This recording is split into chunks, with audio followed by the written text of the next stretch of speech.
The bike is there to let you know that I make these videos while I'm out cycling, you know, getting my head correct.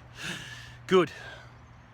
For Paris. We go in a couple of days and I want my shit together. I'm making these videos to sort of put together a script. If anyone points a camera or a microphone at me while I'm over there, I want to be able to spout golden shit.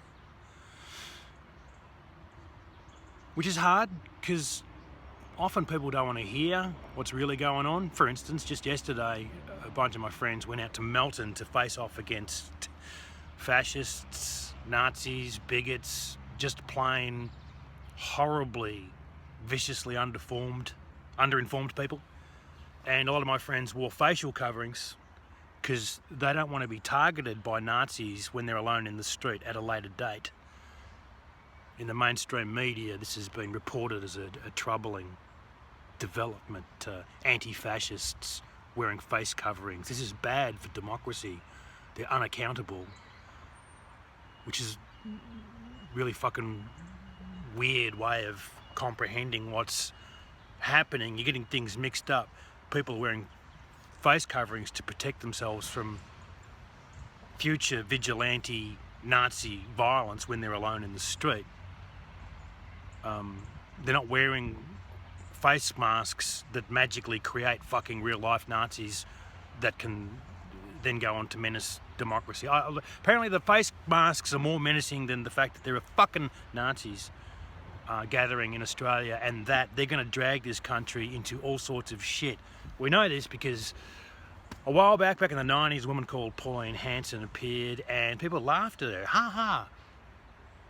But she was successful because now Australia has a treatment of refugees that we would not have countenanced when she first appeared. No fucking way. But now it's normal, it's evil.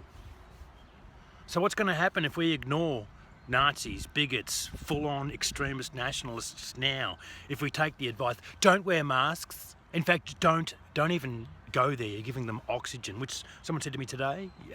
All of those leftists should have stayed home. I get it. It's a common thing. People always say, if you could get in a time machine, would you go back in time and ignore Hitler until he went away? And, you know, fuck. How do you talk to these dickheads? Man.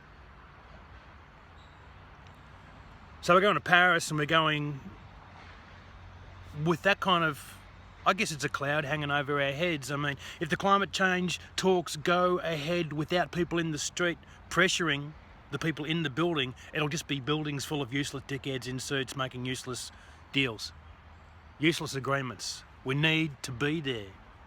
But there's this confusion that the people in the streets who are defending, you know, our fighting for justice are the bad guys. You know, yesterday, apparently police were forced to use pepper spray. That's how it was reported. They were forced. Well, who's forcing the police? The police are a force, dickhead. Shut up. Stop talking. They're the police force. No one forces them to do shit. Rallies and marches in Paris have been banned. Football matches have not, because apparently life goes on. Oh, well, good. But only state-approved life goes on? Get fucked.